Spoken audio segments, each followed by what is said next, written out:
Hi, I'm EVIA. Thank you for being here. Today we're gonna run through my arrangement of Jingle Bells from my Winter Violin Collection.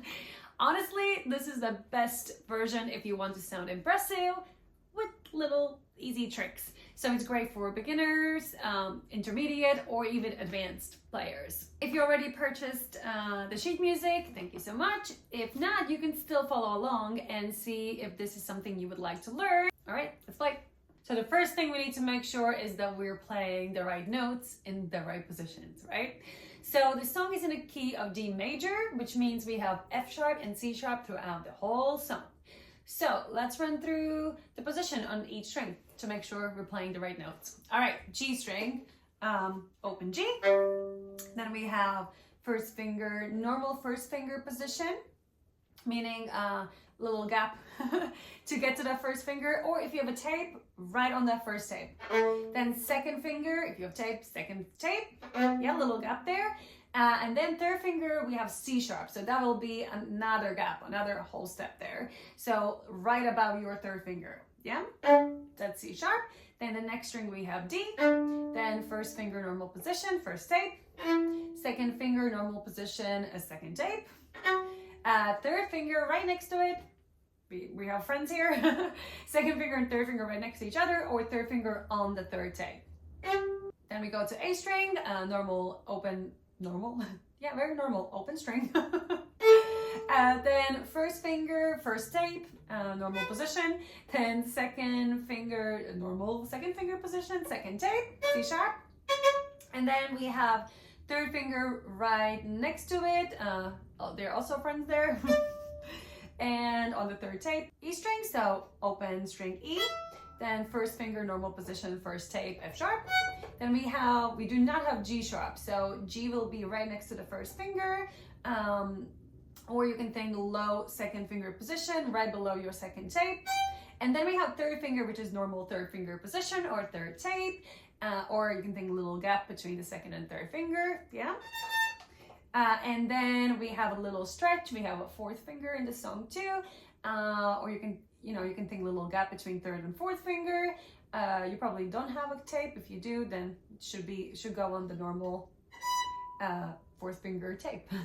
Next thing, rhythm. Rhythm should be pretty easy. If anything, you can listen to audio track and follow that. There's one section in this song, rhythm-wise, that might be a little bit trickier because it's a little faster. Again, you can follow my audio tracks and try to copy as good as you can, but let's quickly run through that. So we started with a half note, which lets us play the whole bow, which is nice. And then you have two sets of triplets. And what makes it tricky is that the first thing is a rest, right? So we have rest, da da da da da. So it's 1, 2, dee dee dee dee dee. Yeah, but that's it. So you just have to feel that rest, that beat on the rest, and then dee dee dee dee dee. Quickly play. So just like this. Yeah, so we go 1, 2, rest.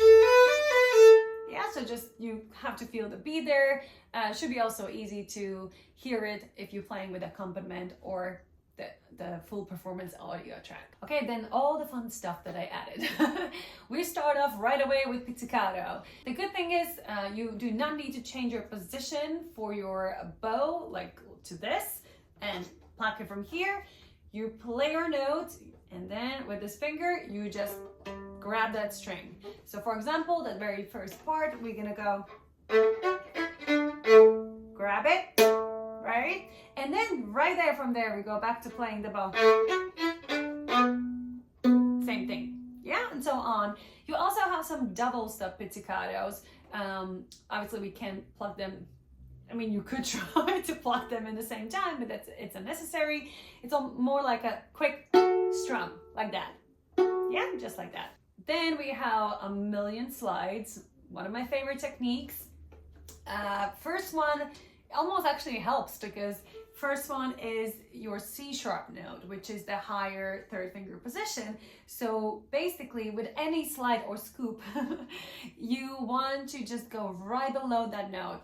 So example, if you have to play that higher C sharp, higher third finger position, you want to go from the normal third finger positions or from your third tape and slide into that higher position. Yeah, so like, yes, just like that, or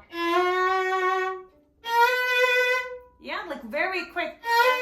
So the hardest thing is to like you're going fast, and the hardest thing is just to stop exactly where you need to.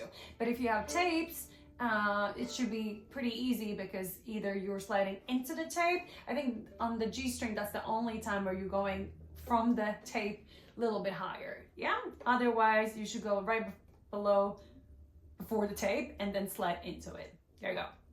And also the trick is not to put the accent right away. So you kind of want to highlight the main note, not the lower pitch note, right? So not like, which you could do if you feel like that sounds good, cool in that specific spot. But most of the times we just go, see that? I highlighted the main note. So kind of started lighter and then kind of applied a little bit of pressure here. So kind of like adding, you know, dynamic almost there, or just highlighting that main note, if that makes sense. Yeah, so make sure you practice that like that. And if you can add vibrato, actually if you can add vibratos to every longer note that you see or whenever you feel like it, that's gonna make it sound even cooler, right? And we have a million grace notes, also one of my favorites.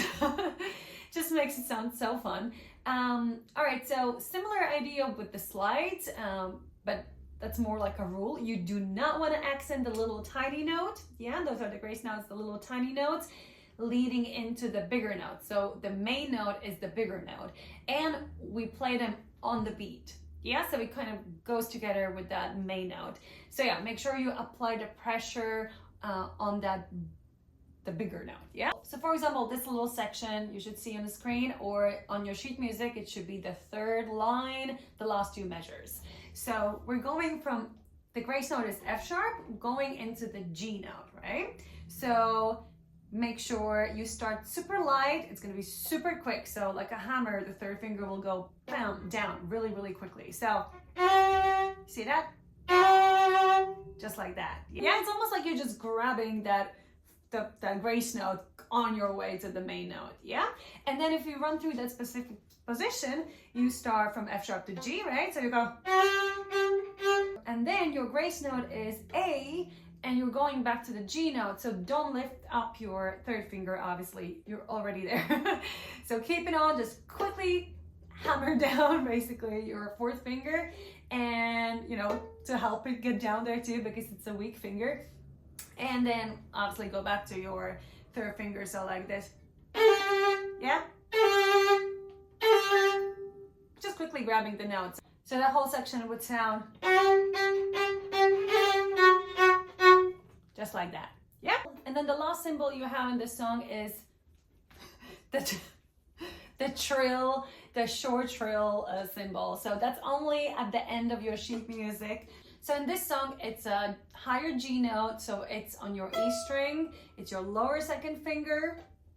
And how the trills usually work, we play the note, obviously, quickly add the higher note and go back on one bow. So like this, really fast. See that? Yeah, so just keep your second finger down, quickly hit that third finger and come back. Yeah, so as quick as you can. The main thing here is it's Jingle Bells. It's fun, it's light and kind of bouncy, and just needs to be super fun. So what we want to do almost the whole song, you kind of want to just play right here, like I would say middle or a little bit higher. Yeah, right there.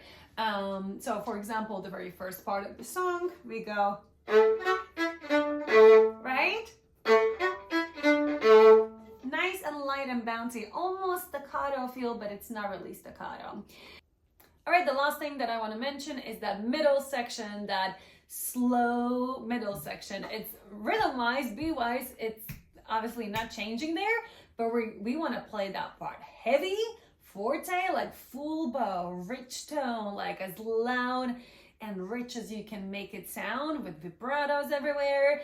And the slides, you can make it as slidey as you want to. And then we go back into that little section. Yeah, so just to break up the song a little bit. So the middle section, we come out from the fun part, right? So we're coming out from,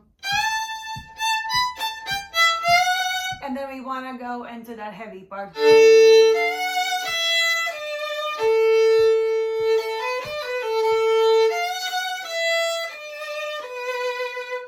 So you see what I'm doing? Whole bow, just to get that forte, because longer bow, faster goes, more pressure we can put on this. Yeah, so heavy, full, rich tone. Yeah, go for it. That's your big cool part in the song. And then we obviously go back to the fun part. Okay, that's it for Jingle Bells.